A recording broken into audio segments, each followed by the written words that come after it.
Assalamualaikum warahmatullahi wabarakatuh. Oke, teman-teman. Nama saya Saripudin, NIM 171420175. Nah, baiklah. Saya di sini sedikitnya akan membahas pertanyaan-pertanyaan dari dosen pengampu mata kuliah Sistem Pengawasan Perbankan Syariah. Jadi, yang pertama ini soal-soalnya saya tulis. Yang pertama itu jelaskan gambaran umum dasar dan prinsip pengawasan. Jadi pengawasan di dalam perbankan syariah itu perlu. Kenapa? Kan banyak yang bertanya kenapa pengawasan itu perlu dalam perbankan syariah.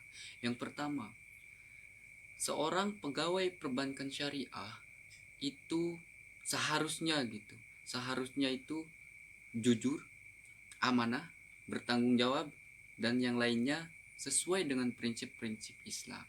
Tetapi ada kalanya pegawai tersebut itu melakukan penyimpangan terhadap pekerjaannya. Apa saja? Contohnya misalkan memanipulasi data misalkan dan lain sebagainya. Di situ dari lini bawah sampai lini atas, dari struktural perbankan syariah, pegawai-pegawainya itu harus melakukan pengawasan. Misalkan mengawasi pegawai A dan B dan lain sebagainya. Jadi pengawasan dalam perbankan syariah itu perlu. Yang pertama, untuk meminimalis resiko penyimpangan, entah yang dilakukan oleh nasabah ataupun dari pegawai perbankan syariah tersebut. Banyak kejadian-kejadian yang dilakukan oleh pegawai syariah ataupun nasabah yang melakukan kecurangan, baik ya tadi itu penyimpangan data, misalkan penyimpangan uang, terus manipulasi data dan lain sebagainya. Jadi kita harus melakukan pengawasan, begitu. Itu gambaran umumnya. Jadi pengawasan itu sangat penting dalam ilmu perbankan syariah. Yang kedua, jelaskan 6 jalur prinsip dan metode dasar dalam pengawasan bank. Yang pertama itu regulasi. Tentu perbankan syariah perlu adanya regulasi atau aturan gitu. Yang mana aturan ini dikuatkan misalkan di undang-undang ataupun di peraturan-peraturan lainnya gitu. Jadi yang kedua itu jelaskan 6 jalur prinsip dan metode dasar dalam pengawasan bank. Jadi yang pertama itu peraturan atau regulasi. Tentu regulasi itu sangat penting dalam setiap apapun.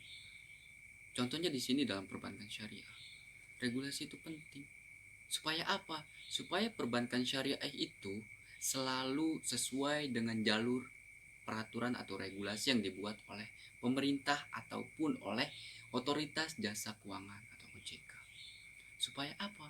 Supaya perbankan syariah tersebut sesuai dengan peraturan dan pegawainya itu mematuhi peraturan yang dibuat, begitu.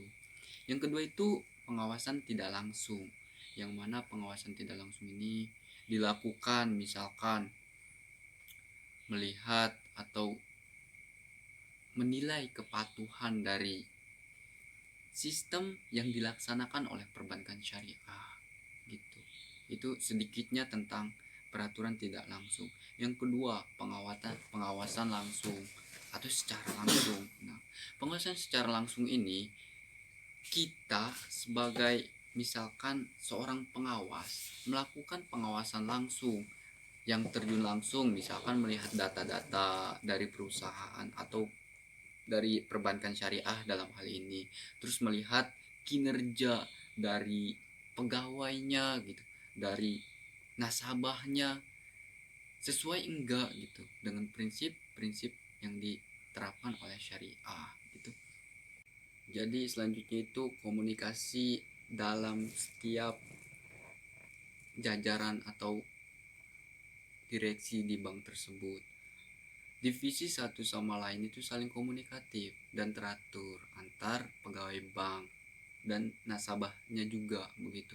Yang selanjutnya itu tentang tindak remedial atau penerapan sanksi. Misalkan si pegawai itu melakukan tindak kecurangan atau penyimpangan apapun yang notabene itu melanggar peraturan syariah dan peraturan dalam perbankan syariah, tentu harus ditegaskan dengan hukuman atau sanksi. Yang selanjutnya itu kerjasama dengan otoritas keuangan negara lain. Tentu ini perlu. Misalkan si satu nasabah ini pernah melakukan penyimpangan di bank yang ada di Indonesia, tentu akan terhubung dengan jaringan otoritas, misalkan pengawasan di bank Malaysia.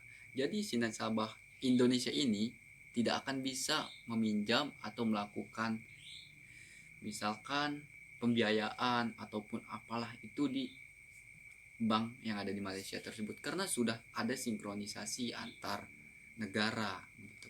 Yang ketiga itu di sini jelaskan pengawasan berdasarkan prinsip kehati-hatian. Jelas, seorang pengawas di dalam perbankan syariah itu harus melakukan pekerjaannya atau pengawasannya itu harus sesuai dengan prinsip kehati-hatian.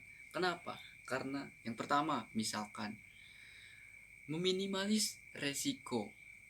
Pengawas tersebut harus mengetahui manajemen risiko di perbankan syariah itu.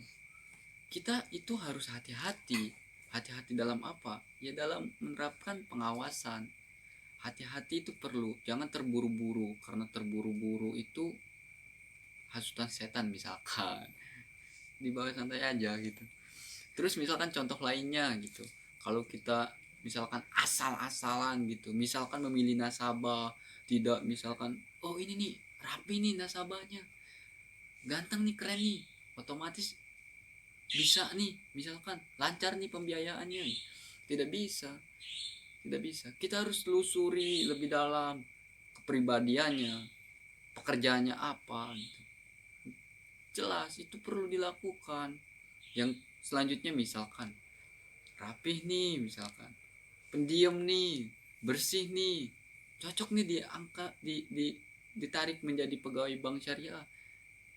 Ternyata di perjalanan kinerjanya dia melakukan penyimpangan, kan nanti bingung juga kan.